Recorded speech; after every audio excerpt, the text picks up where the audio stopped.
Before 1492, the world's maps looked very different. The majority of Europe was unaware that the Vikings had discovered lands to the west. Christopher Columbus wanted a trade route to Asia, not a new world, when he set sail for the west. Instead of spices, he discovered gold, and shortly thereafter, Spain and Portugal drew a line down the middle of the map to divide the non-Christian world between them. Spain primarily ignored North America as useless land, while concentrating on the gold and silver of Central and South America. This opened a door. While the Pilgrims settled in Plymouth, the English established a lost colony at Roanoke, and later a permanent one at Jamestown. The East Coast was British by the middle of the 1700s, while the middle of the continent was French. In 1754, the French and Indian War broke out to decide who owned the continent. The British won, seizing Canada and half of Louisiana, but the victory came with a massive debt.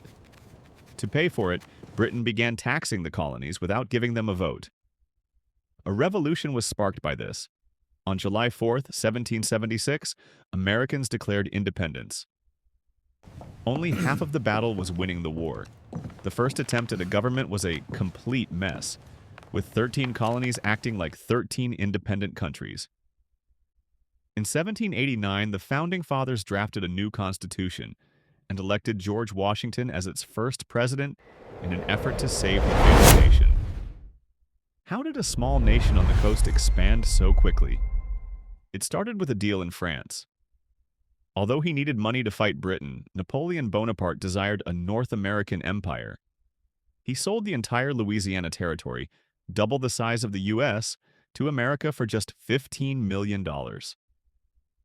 With families averaging 7 children, Americans flooded west into unclaimed lands, often displacing those already living there.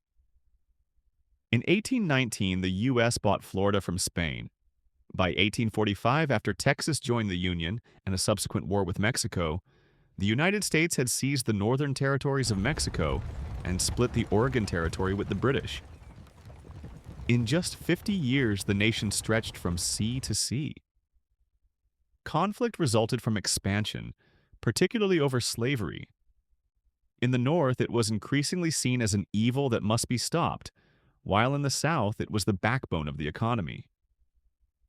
Tension eased when Abraham Lincoln was elected in 1860.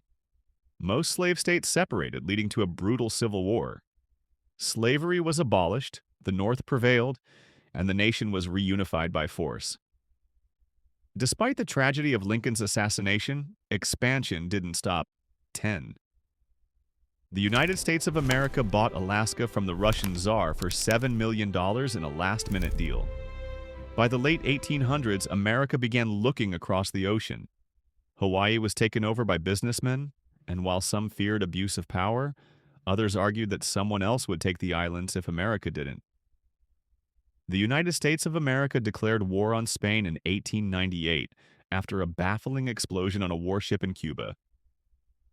The Spanish Empire was effectively ended when the United States quickly seized Cuba, Puerto Rico, and the Philippines. Under the energetic Theodore Roosevelt, the U.S. built a massive navy and finished the Panama Canal in 1914.